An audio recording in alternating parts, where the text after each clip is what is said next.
Hello there, welcome to the first vlog of April. If you've been watching my vlogs, you know we are all about building businesses, leading spaces, and having a lot of joy. But that joy isn't accidental, it comes from one major thing, and that is the basis of my YouTube vlogs: intentionality. So go grab your coffee, grab your tea, and we are going to delve into the misconceptions about the modern Christian lifestyle and why who you keep in your circle dictates your peace. There is this massive misconception that the moment you decide to take your Christian faith seriously as a young adult, your life suddenly turns into a black and white movie. No fun, no flavor, just rules and pretending to be perfect. This causes a lot of people to think that because we don't outside the way the world does, we are missing out. But here is the secret the world doesn't tell you. Chaos is exhausting. The Bible actually says in Psalm 16 verse 11 that in His presence is fullness of joy. It doesn't say fullness of order. It says joy. Living a Christian lifestyle in your 20s isn't about restricting your joy. It's about protecting your purpose. I was actually teaching my cell meeting group this week about the difference between ambition and purpose. Ambition is just chasing success for yourself. Purpose is knowing you have a kingdom assignment. When you know what your assignment is, you stop suffering from the fear of missing out because you realize most of the things you are missing don't align with your vision anyway. Where is the card? Is inside? The card don't enter.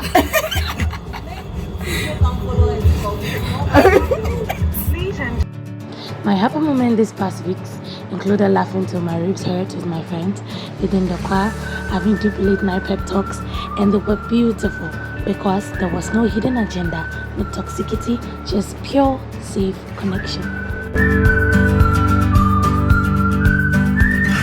This brings me to another core of today's video: intentional friendships. You cannot live a high-level Christian life with low-level connections.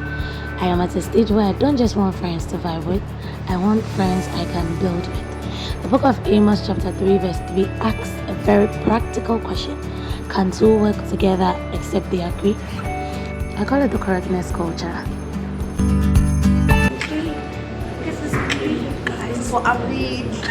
Intentional friendships is about friends who are a safe space and not just a fun space. Can they talk about spiritual goals just as easily as they talk about business and relationships? Can they hold you accountable? An intentional friend won't watch you drop your standards, whether it's with that guy, the studies, or even with your faith. They leave out Proverbs 27 verse 17 that says, as iron sharpens iron, so one person sharpens another. They call you out in love. They celebrate all your rainy seasons and even when you plant seeds. Intentional friends are the ones who help to water your seeds. They don't compete with you and they pray for your harvest. If you are currently evaluating your circle, you should ask yourself, are these people feeding my purpose or just distracting my ambition?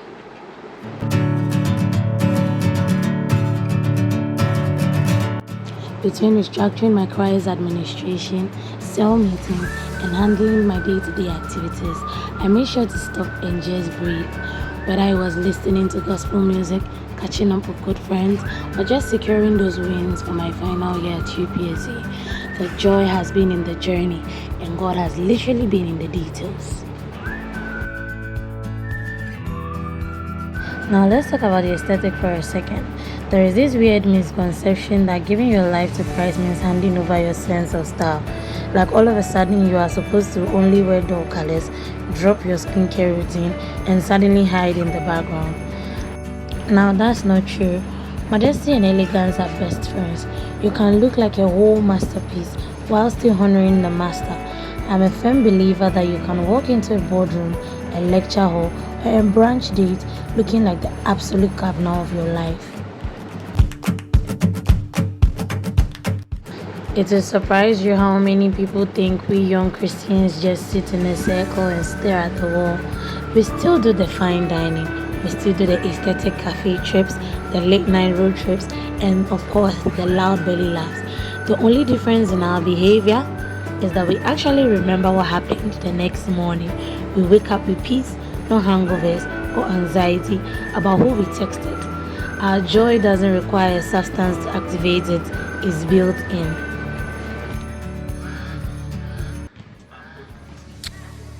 This place is pretty. This place is pretty. Being a young Christian doesn't mean you exit the culture. It rather means you elevating it. You become the blueprint for what it looks like to have an amazing time without compromising your character or your calling. I'm out of extra speech for now, so let's just take a moment to appreciate the randoms.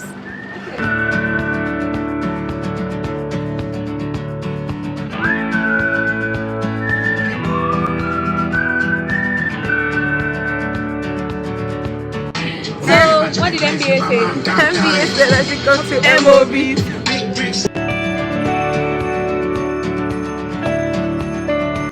So, to every young adult watching this who feels pressured to lower their Christian standards just to fit in, don't.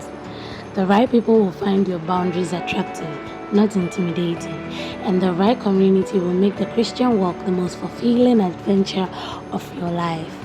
So, with this being said, I just want to thank you so much for hanging out with me for the very first vlog of April. Let me know in the comments what is the one thing you are being intentional about for the remaining parts of this month. Don't forget to like, subscribe, and share this with someone who needs a reminder that their purpose is valid. Keep your standards high, and I'll see you in the next vlog. Bye!